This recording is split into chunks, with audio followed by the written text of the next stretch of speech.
1991년도 그때가 제가 만으로 30살이었어요. 그때 선교사로 파송을 받고 유럽으로 갔습니다. 제가 선교사 33년 했다 그러면 아직 젊으신데 언제 가셨어요? 막 놀라는 거예요. 그래서 선교를 하려면 그때들 이왕이면 젊을 때, 왕성할 때, 하나님 보시기에 정말 하나님이 쓰시기에 합당할 때 헌신하는 게 좋지. 나이 들어서 헌신하는 거 그것도 나쁜 건 아니지만 여하튼 저는 30살 때 아직 담비가 태어나지 않은, 담비 아시죠? 담비가 태어나지 않은 그때의 선교사로 갔습니다. 그런데 여기 보면요, 제가 오늘 설교 말씀의 이 내용인데 생명의 원천과 주님의 빛으로라는 말이 있잖아요. 아까 우리가 시편 36편 9절을 읽었듯이 생명의 원천이 주께 있사오니 주의 빛으로 내가 이 빛을 보나이다. 이게 사실 선교의 모토이자 저의 선교 철학이고, 이 선교 생활을 하면서 한 번도 이 마음을 달리하지 않은 그런 저 마음을 굳건히 잡아주는 말씀이에요. 우리의 생명의 원천은 주님. 근데 이 주님의 빛으로 세상을 보면 보여요. 근데 많은 사람들이 이 주님의 빛이 뭔지를 모르니까 자기 눈으로 보이는 게 다인 줄 알고 그렇게 살아가고 있죠. 여러분, 제가 이 선교 현장에서 가장 마음속에 참 아련하다, 좀 연민을 느낀다, 이런 게 뭔지 아세요? 사람들은 저마다 자기 정체성에 대해 생각할 때가 많아요. 특별히 여기서 저는 이제 집시 사역을 좀 했는데, 우리 집시 중에 나는 왜 집시로 태어났지? 그렇게 저한테 질문하면 내가 뭐라고 대답하겠어요? 당신처럼 나도 한국에서 태어났으면 더 좋았을 텐데. 내가 왜 독일인으로 태어나지 않았지? 이런 질문 받을 때 참 힘들어요. 두 번째는 나는 왜 부자 부모님한테 태어나지 않고 왜 가난한 부모님한테 태어나서 이렇게 힘들게 살아야 되지? 이런 질문을 해요. 그러면 정말 힘들어요. 여러분 그런 생각 해봤어요? 정말 아무리 돈이 많고 아무리 신분이 높고 사회적인 신분이 높고 이 나라의 민족적으로 어느 나라는 좋고 어느 나라는 나쁘고 이런 것들이 이 세상을 지금 장악하고 있지만은 중요한 건 내가 이 세상을 어떻게 보느냐, 이게 중요하거든요. 내가 어떤 신분이든 어떤 위치든 어떤 가정에서 태어났든 정말 나는 어떤 시각에서 이 세상을 보고 살아가고 있는가, 그때 주님의 빛이 필요한 거죠. 그래서 주님의 빛으로, 주님의 빛 안에서 내가 세상을 본다, 이 말이 너무나 저한테는 깊이 다가왔어요. 그래서 저는 그 얘기를 해요. 정체성 얘기할 때마다 어느 나라 민족 어디서 태어났다, 누구 가정 부모 잘나고 쥐가 먹고 부자고 이런 데서 왜 안 태어났나, 그런 걸 얘기할 게 아니라 네 자신이 이 세상을 어떻게 보고 있느냐, 그리고 나는 이 세상 속에서 어떤 존재로 살아갈 것인가를 생각하는, 그러려면 필요한 게 너 자신 혼자서는 안 된다. 뭐가 필요하다? 주님의 빛이 필요하다. 제가 그거를 꼭 얘기를 해줘요. 자, 이 유럽 선교를 하면서 제가 가장 뭐랄까요, 마음속의 갈등이, 한국에서 이 당시에는 영적 부흥이 아주 왕성할 때예요. 교회 부흥이 왕성하고 교회 목사들이 미국에 와서 율로 크릭이니 세들백이니 이런 데 가갖고 교회 성장론이라는, 교회 성장을 어떻게 할 것인가를 막 배우고 왕성한 그런 교회 성장에 대한 그런 흐름이 있을 텐데, 저도 그 속에서, 저도 한 2,500명 되는 교회에서 이제 전도사 생활을 하고 있을 텐데 마음속에 그런 생각이 드는 거예요. 자, 우리나라는 이렇게 지금 교회가 부흥 발전하는데 유럽은 왜 썩어가고 있지? 그때부터 저는 그 고민을 했어요. 이 유럽에서, 미국에서, 한국에서 이렇게 복음이 돈다고 그런 얘기도 많이 들었잖아요. 저는 그때 벌써 한 30년 이전부터 유럽이 왜 썩지?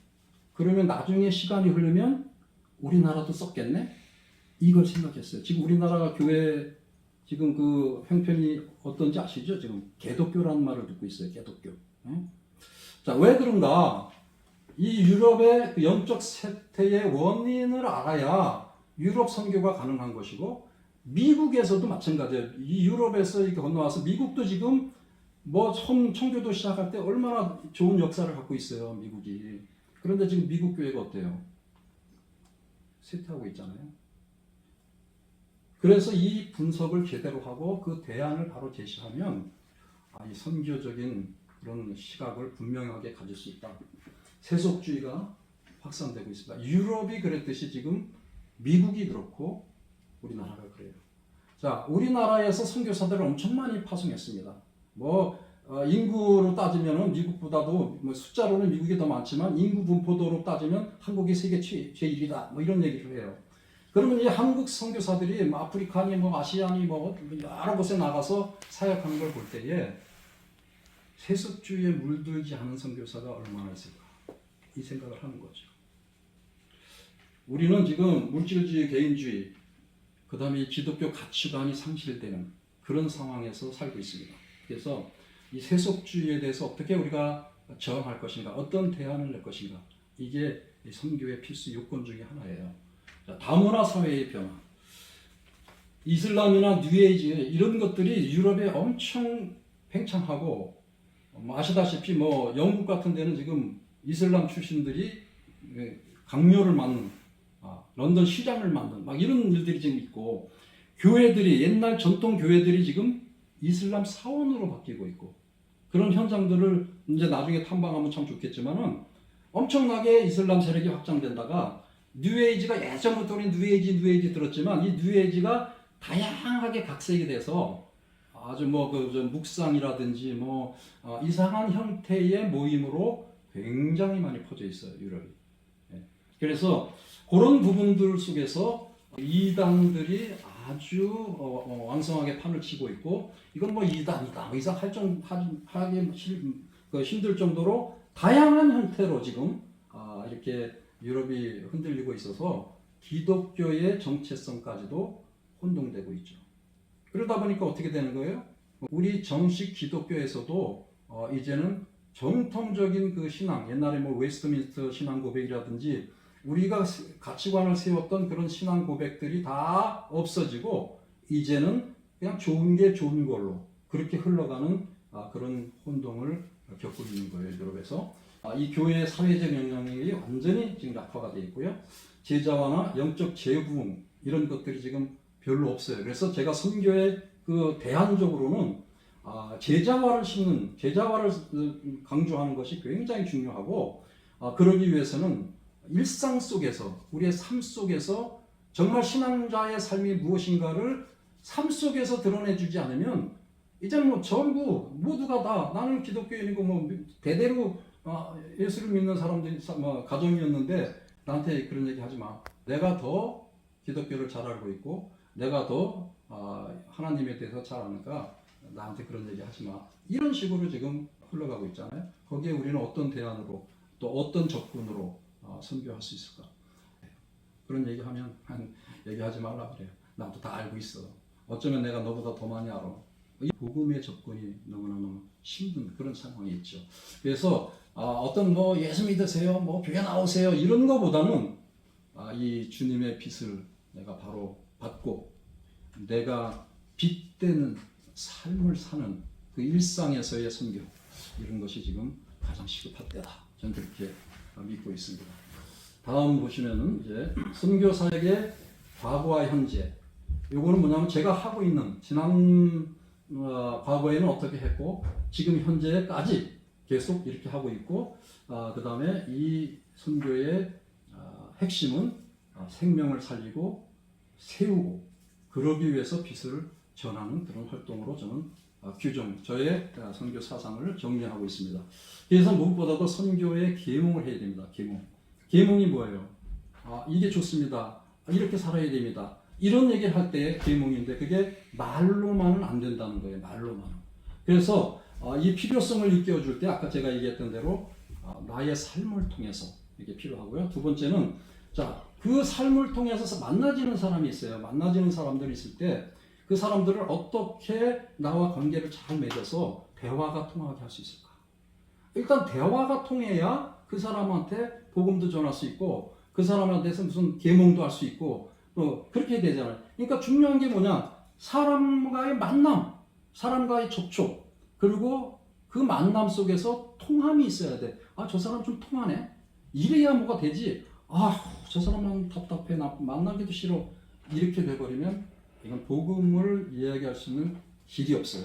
그래서 만나지는 사람들한테 관계성을 잘 유지하면서 이제 이 사람들을 선교사로 만드는, 제가 선교 훈련원이라고 루마니아에서 선교 훈련원을 설립해서 한 160명 훈련시켰는데 현재까지 한 30명 정도가 목사가 되고 선교사가 돼서 유럽의 전 지역에 또 외국에 나가서 일하고 있어요. 지금 요즘 저는 이제 30몇 년 되니까 저는 이제 선수가 아니고 이제 코치, 감독이에요. 그래서 그 사람들하고 네트워크하면서 그 사람들이 사역하는 데를 제가 방문하고 가서 전도 집회해주고 이렇게 힘을 주고 이젠 지금 제가 그런 사역으로 지금 전환을 하고 있죠. 열심히 젊을 때 뛰어서 한 30여 명 이렇게 사역자를 만들었다는 게 이제 저의 어떤 선교의 성과랄까, 그게 이제 감사하고요. 그러기 위해서는 늘 그 전략이 필요한 거예요. 전략이. 그냥 이대로가 좋습니다. 이거 잘 되고 있네. 이게 아니에요. 아주 계속적으로 우리가 기도하면서 전략을 개발하고 또 이 교육과 훈련을 지속적으로 해야 된다. 그게 중요하고요. 여기 세 번째는 이제 그 네트워크를 계속 유지해야 돼요. 우리가 이 네트워크에 요새 뭐 인터넷이 뭐 너무나 잘 돼 있으니까. 근데 저는 인터넷이 없는 시대에 이 선교를 했잖아요. 그러니까 뭘 해야 돼요? 네트워크를 하려면. 방문 최고예요. 뭐 편지도 좋고 전화도 좋은데요. 진짜 네트워크는요, 방문이에요. 방문. 유럽에 뭐 제 아내도 여기 있지만 이 루마니아 사람들은 그때는 저기 GPS가 없잖아요. 제가 살아있는 GPS. 유럽의 어느 땅에 가도 지도 없이 막 찾아다니니까 막 사람들이 놀래는 거예요. 엄청 놀래요. 그 정도로 제가 많이 뛰었어요. 네트워크가 중요하고, 저는 그럼 지금 뭐 하고 있겠어요? 그 디아스포라 교회, 우리 한인 디아스포라 교회라고 그러잖아요. 여기 그러니까 루메니안 디아스포라 교회에 가서 뭐 하는 거예요? 선교 동원을 하는 거죠. 선교 계몽을. 그러니까 제가 선교 코치로서 선교는 이렇게 해야 됩니다. 계속 다르게 선교 동원을 해서 지금 자기네 민족 사람들이 나가서 일하는 사람들에게 영양분을 공급해 준 그런 일들을 지금 제가 하고 있습니다. 그러기 위해서는 또 말로만 안 되잖아. 제가 뛰어요. 계속 방문해야 돼. 방문만 하는 게 아니라 그들이 목회하고 그들이 일하고 있는 선교 현장에 제가 들어가서 같이 힘을 주고, 전도하고 부흥 집회하고 사경회하고 막 이러면서 지금 제가 뛰다 보니까 왕래가 많죠. 좀 힘들지만 이제 나이도 슬슬 들고 그러니까 이제 비행기 타는 것도 힘들고 그래도 이제 아직까지는 할 수 있어요. 그래서 순회 전도를 해야 된다. 사도 바울만 봐도 알잖아. 본인이 순회하면서 전도하고 거기에 그 지역교회 세우고 지역교회 사람들한테 목회하게 만들고 그 다음에 또 가서 그 사람들 열심히 하라고 응원해주고 이런 방법론이 지금 저는 그 모델로 삼아서 좀 띄고 있습니다. 그 다음에 이제 영적 리더십 코치, 이게 바로 중요한 거예요. 그냥 순회하면 안 돼. 그 사람들이 어떻게 목회하고 있는가, 어떤 사역을 하고 있는가, 이런 것들을 자세히 경험과 여러 가지를 통해서 코칭을 해줘야 돼요.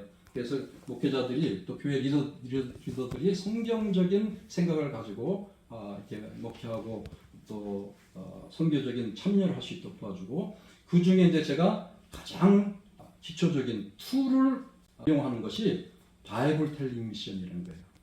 성경은 뭐 음악을 통해서 할 수도 있고 의료를 통해서도 할 수 있고 뭐 여러 가지 방법이 있지만 저는 성경 이야기를 통해서 선교를 해요. 그래서 저는 성경을 번역하고 있는데 장과 절수를 빼고 단락별로 번역을 해요. 정확하게. 그리고 다시 번역을 해요. 원문을 통해서 또 여러 가지 번역본들을 종합을 해서 가장 명확하게 이해할 수 있는 그것을 단락별로 번역을 한 다음에 연구하고 그 속에 하나님이 주신 정말 그 참뜻이 무엇인가 이걸 깨닫고 만나는 사람마다 슬쩍 이야기식으로 그냥 막 설교가 어떻고 뭐 성경이 어떻게 이게 아니라 자연스럽게 이야기식으로 하는데 그 관점 4가지가 있어요.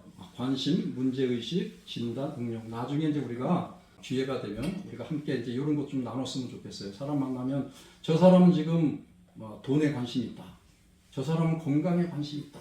저 사람은 지금 애 낳는데 관심이 있다. 뭐 여러 가지 사람마다 관심이 다르잖아요. 그 관심을 탁 만날 때마다 그걸 알아야 돼. 딱 캐치가 돼야 돼. 사람이 관심 있는 얘기를 해야지 전혀 관심 밖에 얘기를 하면 재미가 없어. 말하려고 그러진 않아요. 관심을 가지면 그 사람의 문제의식이 드러나는 거예요. 그 문제의식을 우리가 일깨워주고 그거를 갖다가 진단을 해야 돼. 아프면 병원 가서 의사한테 진단을 받아야 치료할 수 있는 것처럼 우리가 그 문제를 어떻게 해결할 것인가를 진단을 하는데 우리는 뭘로 한다? 의사가 이런 메디컬 닥터가 아니니까 성경으로 하는 거예요. 성경 속에서 저 사람의 갖고 있는 문제가 가장 가까운 말씀 무엇일까? 그래서 그것을 외우고 있으면 더 얘기하기 쉬워요. 삭개오에 대한 얘기를 우리가 그냥 뭐 삭개오면 난쟁이고 뭐 이렇게 말고 그 본문 자체를 완벽하게 외우고 있잖아요. 그럼 그걸 그대로 인용을 해서 이야기식으로 전달을 해주는 거예요.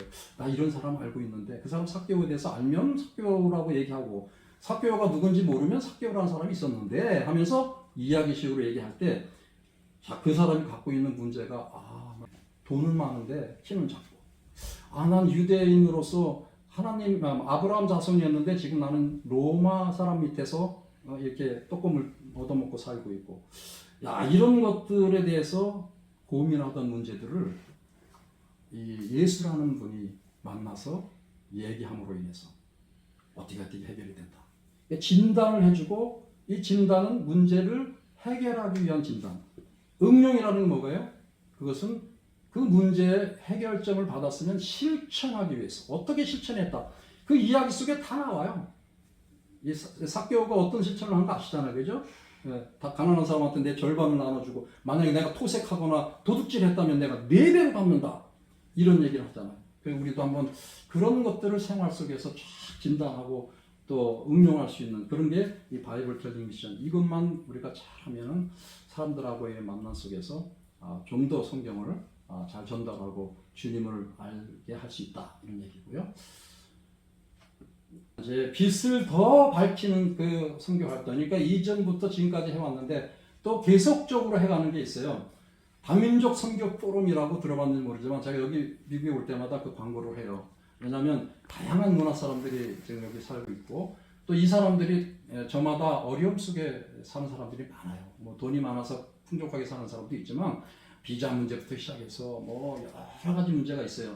자, 그럴 때에 우리가 어떻게 해결할 수 있는가 그런 그 방향을 모색해 주잖아요. 그런 포럼을 해가지고 이 사회가 좀 더 건전하게 그리고 이 무너진 가정들이 좀 어떻게 건강하게 세울 수 있는가 이런 주제를 가지고 포럼을 하는데 이게 이제 대륙을 돌면서 해요. 한국에서도 하고 유럽에서도 하고 시카고에서도 하고 지금 10차까지 갔죠. 지난번에는 이제 트리니티 교수가 노재영 박사라고 교수 다 그만두고 아예 그 사우스 흑인촌에 가서 리모델링 건물을 사고 이걸 고쳐서 그 사람들한테 이렇게 뭐 세를 주기도 하고 팔기도 하고 그 사람들을 직접 일꾼으로 쓰기도 하고 이런 그런 비즈니스 선교를 시작했어요. 그게 한 7년 정도 했는데 그 사람의 사상과 생각과 그런 것들을 공유하는 그런 포럼을 얼마 전에 여기서 했었죠. 그렇게 해서 이제 계속 이어가고 세계 최초의 교회가 로마가 아니에요. 세계 최초의 교회는 어디서 시작했냐면 아르메니아에서 시작했어요. 아르메니아. 그래서 그 세계 최초의 교회가 예레반에 있는데 그 예레반에 가서 이제 또 선교 포럼을 해서 우리가 이 기독교의 확장, 기독교의 시작과 기독교의 번성과 이런 것을 좀 전체적으로 알고 수구를 알고 나무를 봐야지 그냥 막 여기 나무만 봐서는 제대로 모르잖아요. 그래서 저는 이 포럼을 통해서 성경 전체, 기독교 역사 이런 걸 조명하고 우리가 어떤 현장에 서서 어떤 입장에서 우리는 지금 살고 있고 어떻게 목회하고 어떻게 선교해야 되느냐 이런 것들을 지금 제가 포럼을 통해서 좀 하고 있죠. 여기 보면 이거는 지금 이제 호주의 멜번에 있는 신학교인데 제하고 같이 루마니아에서 제가 아까 선교 훈련원 얘기했잖아요. 그 선교 훈련원에서 같이 사역하던 제 동료 목사가 호주 멜번으로 이민을 가고 제가 하는 선교 훈련원식의 신학교를 세운 거예요. 그래서 거기에 1차 졸업식, 첫 번째 졸업식 제가 주 스피커로 가가지고 지금 이 졸업생들한테 어떻게 섬겨야 되고 어떻게 목회해야 되고 어떻게 우리가 살아야 되는가, 생명의 원천이요 주의 빛을 바로 알아야 우리가 빛을 바르게 살 수 있다, 그 얘기를 이분들한테 하고 있는 거예요 지금. 자, 요 밑에 사진 뭐예요? 그게 이제 영시니어 미니스트리, 그 다음에 선교 현장 연결하는 테마 트립이다. 이게 뭐냐면 선교 현장에 있을 때 말고는 매주 토요일마다 모임이 있어요. 그 모임 속에 이게 찬양하는 모임도 있고 서로 전문성을 나눠서 으쌰으쌰해서 사회적인 영향력을 우리가 키우고 또 젊은 세대하고 이 브릿지 역할을 하고 이런 역할을 하는데 거기에 동참하는 목사들이 꽤 있죠. 여러 목사님들이 같이 참여를 해서 영시녀들의 그런 선교적인 영향력을 막 키우는 그런 모임이 매주 토요일마다 있습니다.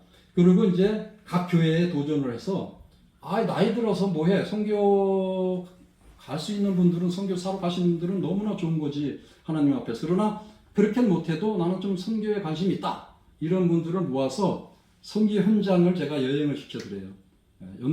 선교사들을 연결하고, 지금 그래서 이제는 막 자기네 혼자서 선교사하고 연결해서 막 여행 다니는 그런 사람들도 많아. 시카고에 뭐 저쪽 동남아 쪽 싸니까 막 가고, 남미, 중남미, 유럽, 아프리카, 제가 한교 네트워크가 있어요. 전 세계에. 그러니까 어느 곳이라도 내가 가고 싶다, 그러면 저하고 연락을 하면 이렇게 경비니 뭐니 루트죠, 여행 루트까지 짜가지고 제공을 해주면 자기들이 검토를 하고 이렇게 해서 하는데, 하여튼 루마니아에도 매년 옵니다. 이 테마 여행을. 그래서 루마니아 오면 이제 옆에 있는 헝거리라든지 뭐 오스트리아라든지 좋은 그 관광 코스도 또 이렇게 한번 쫙 돌게 하고, 그런 것을 지금 제가 매년 실시하는데 지금 30차까지 하고 있습니다. 자, 빛을 비추는 사역을 하는데 이 참여와 응원이 필요하다. 그래서 이제 기도는 우리가 필수고, 이 기도할 때 이 활동에 필요한 리소스가 무엇이냐, 이게 중요해요. 리소스가 핵심이에요. 우리는 리소스가 뭔지 모르고 무조건 이거 주세요, 이거 주세요, 이거 필요해요. 그렇지 않아요. 이것을 통해서 난 무엇을 할 것인가, 이것을 통해서 어떤 상황이 전개될 것인가, 뭐 이런 것들을 좀 알고 우리가 기도를 해야 된다. 이게 필요한, 활동에 필요한 리소스를 받아야 하는데, 그 리소스의 핵심이 뭐냐? 재원과 자원과 참여예요. 재원이라는 것은 물질적인 것, 그 다음에 자원이라는 것은 사람이에요. 그래서 이 재원과 자원이 함께 이 참여가 될 때, 그럴 때 내가 활동할 수 있는 그런 것에 힘, 동력을 받게 되는 것이죠. 여기 우리 아둘람교회 좋은 뜻을 갖고 있고, 전통적이고 조금 뭐랄까요, 좀 꽉 막혀 있는 어떤 그 기독교 사상 속에서 이렇게 흘러가는 그런 것들을 좀 깨버리고 새로운 비전을 갖고 일할 때에 굉장히 중요한 역할을 제가 좀 제공을 해드린다면, 하나는 이제 이게 말하자면 원리, 그 다음에 저거는 용도, 빛이란 용도. 그래서 빛을 우리가 동네에 이렇게 올린 거 감추지 못하고, 여기 빛을 우리가 등경에 올리지, 누가 이 말이라는 거는 그 말이죠. 거기 밑에다 놓으면 빛을 발할 수가 없잖아요. 용도는 뭐냐면 비추는 거야, 비추는 거. 감추는 게 아니고 그거고, 이제 빛으로의 삶이라는 거는 이제 이 직무, 빛이 뭐냐, 우리가 어떻게 살아야 되는가. 좀 오타가 나왔네. 어떻게 급하다 보니까, 너희가 전에는 어둠이더니 이제는 주 안에서 빛이라. 빛의 자녀들처럼 행하라. 그러니까 빛의 자녀들처럼 행하는 게 무엇이냐, 이제 이런 건데, 우리가 살아갈 때 나는 잘하는데 사람들이 볼 땐 별로라고 생각하는 게 있잖아요. 그건 빛이 아니야. 그러면 뭐가 들어와야 되냐? 하나님 앞에 말씀으로 책망이 들어와. 이 책망 받는 것이 빛이라고 얘기하는 거예요. 그러니까 우리는 책망 받기 싫어하잖아요. 사람한테 책망 받는 거는 그건 할 수 없어. 사람마다 이 생각이 다 다르니까. 그러나 주님 앞에 말씀으로 책망 받는 거는 나의 영을 살리고 빛을 더 크게 발산할 수 있는, 발휘할 수 있는 그런 것이라는 걸 깨닫고, 말씀에 더 가까이 가면 나의 빛은 더 확산된다, 그런 생각인데. 자, 다시 넘기면요. 자, 빛과 삶의 실제. 여기 이게 마지막인데, 제가 굉장히 이제 강조하고 싶은 게 그거예요. 조금 전에 이제 우리가 기도를 할 때, 뭐 어떻게 리소스를 통해서 해야 되는데, 가장 중요한 것은 나의 생각 속에서 나오는 리소스가 아니고, 필요함이 아니고, 이 말씀을 묵상하고, 정말 하나님의 뜻이 무엇이나 그것을 구할 때 이제 그런 리소스가 제공되는 그런 것들을 생활 속에서 경험을 해야 돼요. 사실 저는 선교사로 정말 오랜 시간 살면서 그냥 필요해서 뭘 해주세요 그런 것을 사람한테 얘기한 적이 없어요. 어디 가서 선교 보고하면서 내가 무슨 사역을 하니까 이 프로젝트에 뭐가 필요하고 얼마가 필요하고 여러분들 이거 도와주세요 이런 식으로 보고한 적이 없어요. 다만 나는 말씀 속에서 이 빛을 발하고 싶은데 이 빛을 발하기 위해서 어떤 방법을 취하고 있고 난 어떻게 지금 활동하고 있습니다. 이렇게 보고를 하면 알 사람은 아는 거예요. 저게 뭐가 필요하겠구나. 그래서 도와주는 거예요. 그래서 저는 그런 보고를 할 때마다 기도하는 것이 하나님, 내가 사람한테 뭘 도와달라고 하겠습니까? 내 필요와 내 모든 거 하나님 아시지 않습니까? 그러나 이것이 정말 나의 필요인지, 정말 하나님이 원하시는 필요인지를 정말 알려주세요. 그렇게 저는 기도를 하고 그것을 있는 그대로 내가 하고 있는 일을 이야기할 때에 저게 필요하겠구나 해서 사람들이 전해주는 것. 요번에 또 아들랑교회에서 갑자기 문단에서 이게 뭐지? 난 요구도 안 했는데 알지도 못하는데 생각을 하게 되는 거예요. 갑자기 하나님 왜 이렇게 갑자기 나한테 보너스를 주시니까 이런 생각을 하는 거죠. 그런데 내가 그런 마음을 한 거예요. 마음속에 이게 우물 파는데 이게 두 번이나 이 전기 모터가 막 했는데 물론 그냥 수고로 해줬지만 같은 동력자들이니까 수고했다 고맙다 주니까 기뻐하잖아요. 그러니까 이렇게 나눌 수 있는 거 이게 바로 섬김이 아닌가 그런 생각을 하면서 정말 고마웠어요. 여유가 생각지 않았던 게 들어오니까 내가 좀 베풀 수가 있더라. 이런 것을 제가 말씀드리고 싶었고 그래서 이제 이게 사랑과 섬김인데 저 위에 있는 사진들이 뭐냐면 제가 이제 제자들 양성해서 이제 파송하는 그런 사진이고 저거는 이제 집시들 사는 모습들이에요. 들판에서 야영하면서 저렇게 움막 짓고 빵 굽고 이런 데를 제가 이제 막 방문하는 거죠. 그래서 방문해서 복음의 빛, 사랑의 빛이 무엇인가 이 빛에 대해서 열심히 이제 얘기하고 또 어려울 때 돕고 이런 과정들을 거쳐서 지금 이 유럽의 집시들이 상당히 많이 퍼져 있는데 재밌어요. 저는 이 집시들 그들이 뭉쳐 사는 데를 지금 방문하고 있잖아요. 작년에도 작년인가 올해인가? 작년인가? 세월이 빠르네. 아무튼 저 이탈리아에 있는 집시들 사는 데를 찾아갔는데 자기들 20년 전에 저한테 세례 받은 거 저런 거 있잖아요. 사진을 다 보여주면서 우리는 지금 너무 힘들다 이거야.